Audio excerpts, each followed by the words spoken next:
So my name's Philip Nichol. I'm the General Manager for Air Radiators here in Lara, Victoria. So I guess one of the key things that I picked up from the Women in Manufacturing mentoring program was that there really is a fantastic pool of talent coming through in our local area. It's a really fantastic opportunity to get out within the network, and also gave me a fantastic insight to what future leaders of industry look like.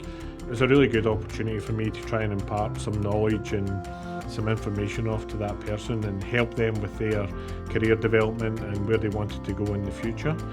Over the years we've had 2 or 3 mentees attend the programme from Air Radiators, and I think every year we get different results out of it and we see different things from different people. People take the experience and very often they advance their career. It's really positive to see that that's the type of impact that the programme can have.